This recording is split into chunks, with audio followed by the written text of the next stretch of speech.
ABN Andhra Jyothi channel అంటేనే AP సర్కారు ఉలిక్కి పడుతోంది. బడ్జెట్ సమావేశాల సందర్భంగా సచివాలయంలో 1వ బ్లాక్ వద్ద ఉన్న ఏబిఎన్ వాహనాన్ని అక్కడి నుంచి తీసివేయించారు పోలీసులు, ఐఎన్పీఆర్ సిబ్బంది. కేబినెట్ సమావేశానికి వెళ్తున్న మంత్రులు ఏబిఎన్ లైవ్ వెహికల్ ను చూసి బయటకు పంపాలని అధికారులను ఆదేశించారు. దీంతో ఏబిఎన్ వాహనాన్ని అక్కడి నుంచి 4వ బ్లాక్ కు తీసుకువెళ్లి పెట్టుకోవాలని ఒత్తిడి తెచ్చారు.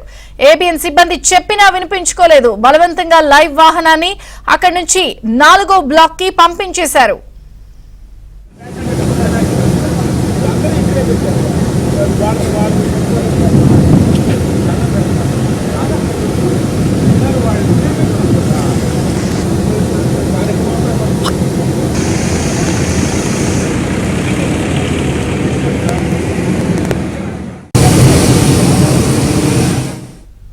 సచివాలయం దగ్గర ఏబిఎన్ వాహనాన్ని పోలీసులు అడ్డుకున్నారు. ఏబిఎన్ లైవ్ వెహికల్ అక్కడి నుంచి తీసేయాలని 4వ బ్లాక్ కు తీసుకువెళ్లి పెట్టుకోవాలని పోలీసులు ఒత్తిడి తెచ్చారు.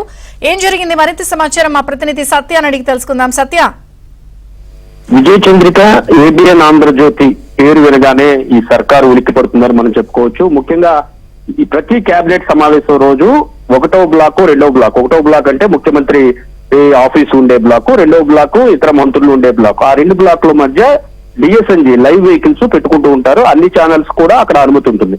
అయితే ఈ రోజు కూడా యథావిధిగా ఓట్ ఆన్ అకౌంట్ బడ్జెట్ సందర్భంగా కేబినెట్ సమావేశం నిర్వహిస్తున్న నేపథ్యంలో అక్కడ లైవ్ వెహికల్ ఏర్పాటు చేసుకున్నాం. దీంతో పాటు గత 2-3 రోజులుగా అసెంబ్లీ మీడియా పాయింట్ 2వ బ్లాక్ వద్ద ఉన్న నేపథ్యంలో అక్కడికి వచ్చినటువంటి మంత్రులు, ఎమ్మెల్యేలు, ఎమ్మెల్సీలు మాట్లాడే దానికి లైవ్ పాయింట్ అక్కడ ఇచ్చారు. కాబట్టి అక్కడ డిఎస్ఎన్జి నుంచి లైవ్ ప్రసారాలు ఏబిఎన్ ఎలాంటి నిష్పాక్షికంగా, పూర్తి నిష్పాక్షికంగా ఇస్తున్న పరిస్థితి అయితే ఉంది. అయితే ఈ రోజు కేబినెట్ సమావేశం జరగడంతో మంత్రులు కొంతమంది అటువైపుగా వెళ్లి ఇక్కడ ఏబిఎన్ వాహనం ఎందుకుందని అధికారులను ప్రశ్నించినట్టుగా తెలుస్తోంది. దీంతో అధికారులు హుటాహుటిన ఆదేశాలను, మంత్రులు ఇచ్చినటువంటి ఆదేశాలను అమలు చేయడంలో భాగంగా పోలీసు అధికారులు, సచివాలయ రక్షణ చూసే పోలీసు అధికారులు, అదేవిధంగా ఐఎన్పీఆర్ సమాచార పౌర సంబంధాల శాఖ ఉన్నతాధికారులు కూడా ఏబిఎన్ వాహనం వద్దకు చేరుకున్నారు. అక్కడి నుంచి వాహనం ఇమీడియట్ గా తీసేయాలి, ఇతర వాహనాలు ఏమీ లేవని చెప్పారు. అయితే ఇతర వాహనాలు కూడా కేబినెట్ సమయంలో పెట్టుకోవడం ఆనవాయితీ, అందరూ కూడా ఇక్కడే పెట్టుకుంటారు. ఇక్కడ పక్కనే media point, live media point ఇచ్చిన నేపథ్యంలో లైవ్ ప్రసారాలు ఇవ్వాలంటే ఖచ్చితంగా అక్కడి నుంచి లైవ్ వెహికల్ ద్వారానే ఇవ్వాల్సి ఉంటుంది. కాబట్టి వేరే ఆప్షనల్ వేరే ప్లేస్ ఏదైనా చూపించమని అడిగారు. అయితే 3-4 బ్లాకుల మధ్య వాహనాన్ని పెట్టుకోవాలని చెప్పిన పరిస్థితి అయితే ఉంది. అయితే 3-4 బ్లాకుల నుంచి 2వ బ్లాక్ కి cable wire, live cable wire వేయాలంటే సుమారు 400 మీటర్లు ఉంటుంది. అంత పొడవు వైర్ వేయడం కుదరదు. వేసిన స్క్రీన్ ఏదైతే పిక్చర్ క్వాలిటీ డౌన్ అవుతుందని ఆ టెక్నీషియన్స్ వాళ్ళకి చెప్పినప్పటికీ, అదేవిధంగా ఏబిఎన్ సిబ్బంది విజ్ఞప్తి చేసినప్పటికీ కూడా అక్కడి నుంచి వాహనాన్ని తొలగించేయాల్సిందే, పై అధికారుల ఆదేశాలు అని చెప్పడంతో గట్టిగా ప్రశ్నించినప్పటికీ కూడా ఆ వాహనాన్ని అక్కడి నుంచి పోలీసులే ఎస్కార్ట్ గా వచ్చి తీయించేశారు. అక్కడి నుంచి 4వ బ్లాక్ వద్దకు ఈ వాహనాన్ని తీసుకువెళ్లి పెట్టుకునే వరకు కూడా వెంట నడిచిన పరిస్థితి అయితే ఉంది. అయితే 4వ బ్లాక్ వద్ద ఆ వాహనాన్ని పెట్టినా మాకు ప్రయోజనం ఉండదు, ఇక్కడి నుంచి మేము లైవ్ ప్రసారాలు ఇచ్చే ప్రసక్తి ఛాన్స్ ఉండదు అని కూడా చెప్పినప్పటికీ కూడా వారు వినకుండా ఆ వాహనాన్ని 4-3 బ్లాకుల మధ్య పెట్టుకోవాలని చెప్పి పంపించేశారు. దీంతో ఈ సమయంలో ఇక అక్కడ ఆ వాహనాన్ని ఉంచడం వల్ల కూడా ఉపయోగం లేదని భావించి వేరే ఆల్టర్నేటివ్ అరేంజ్మెంట్స్ ఏబిఎన్ ఆంధ్రజ్యోతి చేసుకుంది. ఈ విధంగా ఇతరులకు ఎవరికి లేనిది, గత 2-3 రోజులుగా అభ్యంతరం కానిది ఈ ఒక్క రోజులోనే ఈ విధంగా అభ్యంతరం వ్యక్తం చేయడం, అది కూడా మంత్రులు ఆ దారిన కేబినెట్ సమావేశానికి వెళ్లి తిరిగి వస్తూ ఏబిఎన్ ఆంధ్రజ్యోతి వాహనాన్ని అక్కడ స్టిక్కరింగ్, ఏబిఎన్ ఆంధ్రజ్యోతి స్టిక్కరింగ్ చూసిన వెంటనే వారు అధికారులను హెచ్చరించడంతో అధికారులు అత్యుత్సాహం ప్రదర్శించారు. అటు పోలీసుల అత్యుత్సాహానికి ఇటు ఐఎన్పీఆర్ అధికారులు కూడా వంతపాడడంతో అక్కడి నుంచి ఏబిఎన్ సిబ్బంది చేసేది లేక వాహనాన్ని అక్కడి నుంచి తీసి 4-3 బ్లాకుల మధ్య ఉంచుకోవాలని చెప్పినప్పటికీ కూడా అక్కడ తమ వాహనాన్ని లైవ్ వెహికల్ ఉంచినప్పటికీ కూడా ప్రత్యక్ష ప్రసారం ఇచ్చే అవకాశం లేని కారణంగా అక్కడి నుంచి వెనక్కి పంపించాల్సి వచ్చింది. దీంతో లైవ్ కు ఆల్టర్నేట్ అరేంజ్మెంట్స్ ఇమీడియట్ గా చేసుకోవాల్సి వచ్చింది.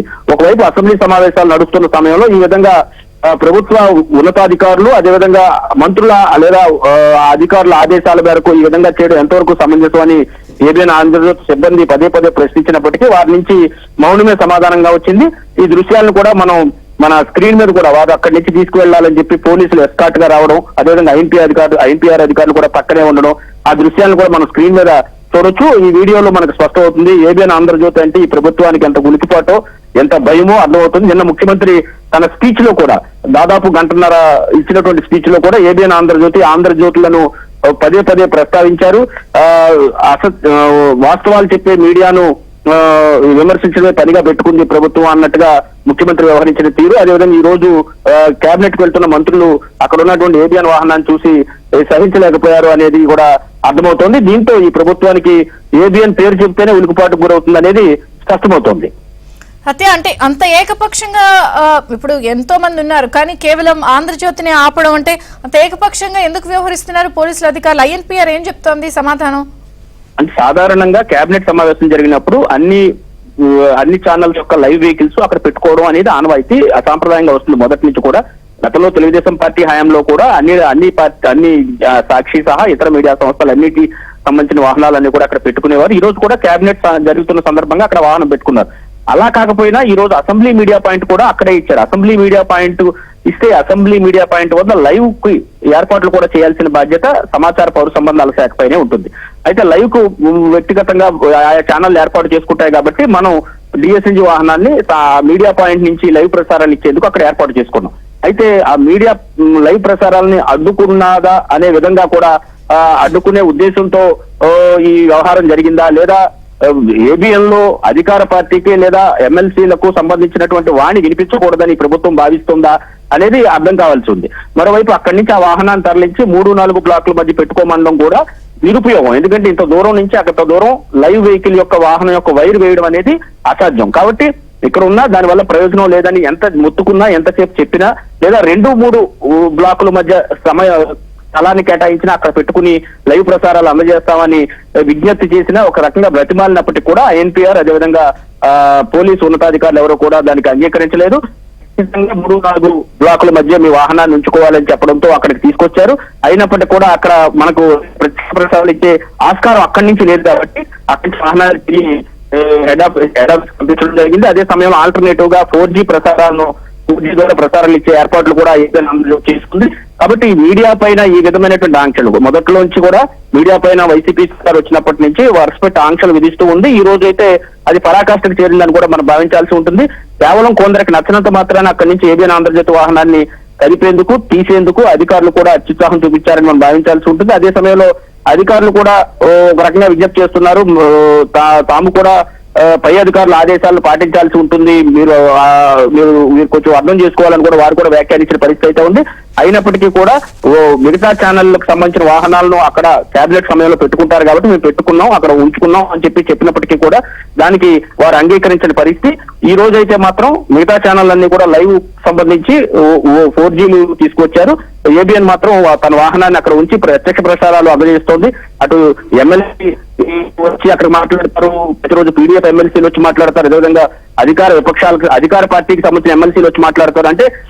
అంటే టీడీపీకి సంబంధించిన ఎమ్మెల్యేలు కానీ ఎమ్మెల్సీలు కానీ ఇటువైపు రారు. వాళ్ళకి ప్రత్యేకమైన మీడియా పాయింట్ కేటాయించారు, మీడియా పాయింట్ ఏర్పాటు చేసుకున్నారు వారు. ఇక్కడ మాత్రం కేవలం అధికార పార్టీకి సంబంధించిన ఎమ్మెల్యేలు ఎమ్మెల్సీలు అదేవిధంగా పీడీఎఫ్ ఉపాధ్యాయ సంఘాలకు సంబంధించినటువంటి గవర్నర్ నామినేటెడ్ ఎమ్మెల్సీలు మాట్లాడడానికి ఏర్పాటు చేసిన మీడియా పాయింట్ ఇది. ఇక్కడ ప్రత్యక్ష ప్రసారాల్లో ఎందుకు పోలీసులు ఐఎన్పిఆర్ అధికారులు అడ్డుకున్నారనేది అర్థం కాని వ్యవహారం. వైసీపీకి సంబంధించిన ప్రత్యక్ష ప్రసారాలు కూడా వాళ్ళకి అర్థమై అడ్డుకున్నారా, అర్థం కాక అడ్డుకున్నారా కూడా అర్థం ఫిక్స్ అయితే మనం చెప్పుకోవచ్చు. విజయ్